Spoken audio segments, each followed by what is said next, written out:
Olá, sou Juliana. Hoje nós vamos falar um pouquinho sobre ciência dos materiais. Há uma atividade bem bacana que a orientadora Patrícia passou sobre os materiais, envolvendo a matéria-prima para obtenção, os processos para chegar naqueles materiais em si, né, as suas etapas e o seu posterior descarte. Hoje eu escolhi dois para que a gente consiga entender um pouquinho melhor como funciona. O primeiro são os papéis. Vamos lá? Então, pessoal, como a gente pode imaginar, os papéis e os papelões fazem parte da vida da gente. Se você parar um pouquinho e observar à sua volta, você vai ver como eles estão presentes, né? No armazenamento, né? No isolamento de materiais, no transporte, né? Então, os materiais são produtos bem interessantes, os papéis e os papelões, né? Por mais que com a evolução tecnológica, cada vez mais as coisas digitais, ainda assim os papéis são de extremamente relevância, tanto no mundo eh, eh, documental, né, de rastreamento de dados, e também para logística, para armazenamento de transporte, né?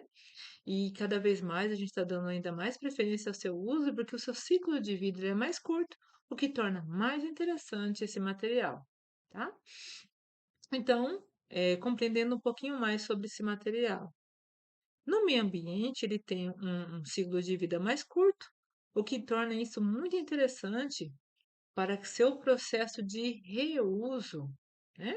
Então, nós temos aqui eh, mostrando para vocês um breve ciclo, né? Então, desde da fibra virgem, a gente consegue fazer o processo em si, ou a gente consegue fazer também o processo a partir da reciclagem, ou seja, a matéria-prima papel, ela não precisa ser necessariamente de uma nova árvore, ele pode ser de um papel de reuso.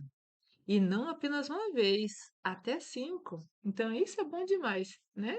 Então uma coisa que você descartou, ela pode passar pelo seu novo ciclo e seu novo reuso em, em geral em até 5 vezes. Então isso é bem pertinente também, tá? O processo de fabricação do papel não é tão complexo, né? Ele é retirado das árvores que são replantadas depois, feita a sua pasta, produzido papel, passado por alguns processos para melhorar o seu acabamento, deixar ele mais branquinhos, né? Deixar ele mais característico para aquele fim específico da qual ele vai ser utilizado, né? Seja para revistas, livros, jornais, né? Papelão, né? Então, é destinado depois essa etapa para que ele possa ser preparado da forma mais característica para aquele fim, né? Então, a celulose é a nossa, digamos assim, foco em matéria-prima que é extraído das árvores, né? Ela passa por algumas etapas de secagem, prensagem, banhos químicos, né?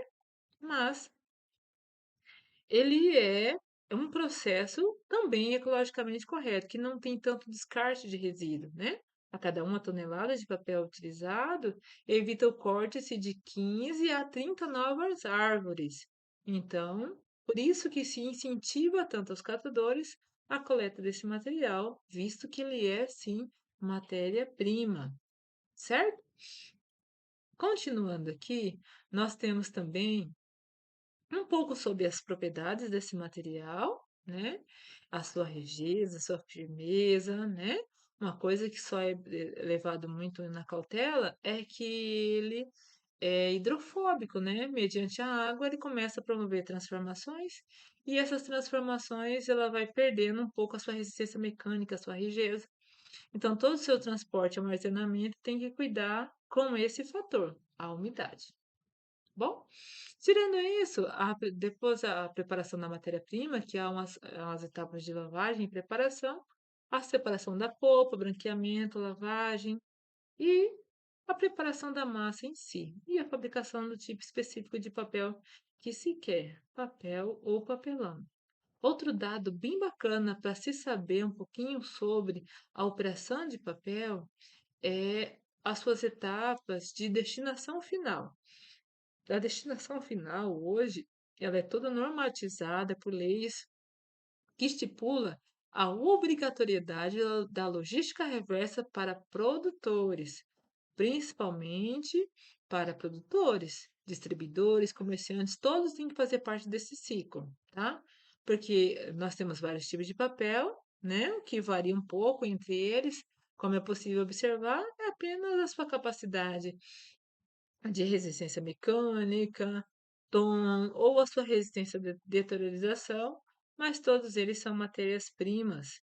E de todos esses, uma coisa extremamente interessante também, para se conhecer um pouquinho melhor, é esse gráfico. Esse gráfico ele mostra o percentuais de matérias que a gente usa muito no seu dia a dia e entre as opções, qual que tem o seu maior processo produtivo refeito, a logística reversa, ou seja, é mais ecologicamente correto. Como se é possível observar, nessa faixa azul está o papel e papelão. Então, de todo o papel produzido, 40, um pouquinho mais, de papel é feito o seu reuso, é feita a sua logística reversa, é feita novamente matéria-prima a partir dele. Os demais, plástico, metal e vidro, a porcentagem é bem menor, né? A gente sabe que se dá para melhorar, só que a gente está no caminho certo. Aqui no Brasil, a gente tem áreas de replantio, bastante incentivo a coletadores, né, a recolher papel. Há ainda um caminho, né, para se melhorar, mas estamos aí no caminho certo para aumentar ainda mais a porcentagem de retorno. O próximo material do que nós vamos conversar ainda está nesse gráfico. É nessa faixa amarela que são os metais. Em específico, vamos falar do campeão, que é o ferro. Então vamos lá. Pessoal, o ferro, ele é o material metálico mais usado para a indústria. Um desses fatores se deve à sua abundância, né? Ele na natureza é um dos que mais tem. Ele não na sua forma isolada, né? Na forma do seu minério, que dos minérios mais famosos é a hematita, ou seja, onde nós temos o minério de ferro e meio a alguns outros materiais, como fósforo e enxofre, que são chamados como escória, mas que numa siderúrgica, que é o setor responsável por esse beneficiamento, eles são separados, extraídos, né? Para que o ferro fique em concentração de pureza mais elevada. Para que o ferro chegue nessas barras das quais a gente conhece, né, da construção civil, de um veículo, na indústria ele passa por muitas etapas e bem complexo, na verdade. Na natureza, o grão de ferro está bem pequenininho, menos de 10 milímetros. Ele passa por processos como sinterização ou peletização para depois ir para o alto forno.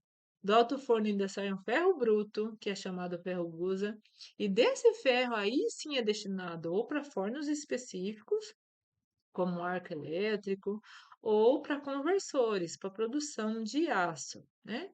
Então, mediante a complexidade de tudo isso, a gente consegue perceber também a viabilidade do reuso, assim como o papel.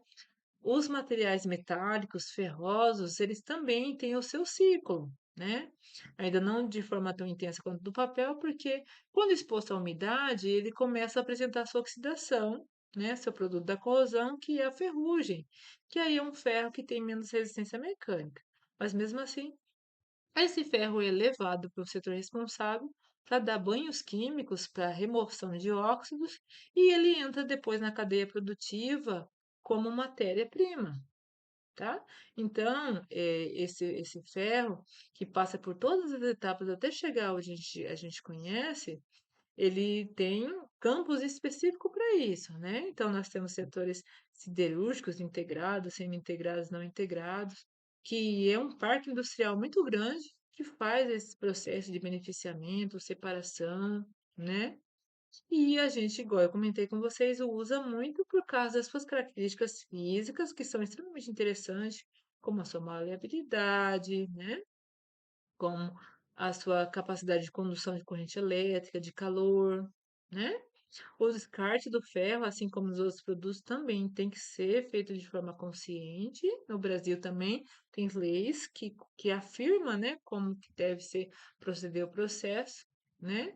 Mas a gente também está aqui no Brasil, em atualmente mais de 65% do ferro que é feito, ele é voltado novamente depois para o processo de reciclagem. E 30% da produção brasileira utiliza aço que vem de sucata. Então, 70% é da hematita, né, que é o minério de ferro mais conhecido, e os 30% de ferro de reuso.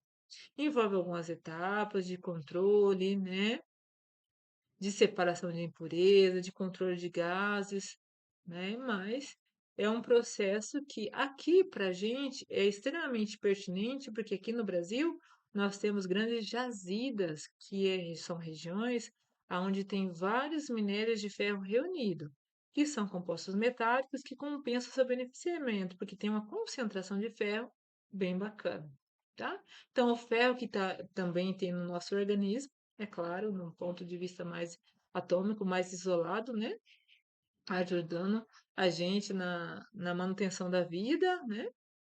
Tem também na mecânica, nos parques industriais, né? Então é um material metálico realmente bem pertinente, bem importante e vale a pena realmente conhecer um pouquinho mais sobre as suas características, suas propriedades, seus processos, seu ciclo. Tá bom? Então, hoje ficamos por aqui. Podemos compreender um pouquinho mais sobre o ciclo de vida, sobre dois materiais bem distintos, né? Que fazem bem parte do nosso dia a dia, né? Está bem presente.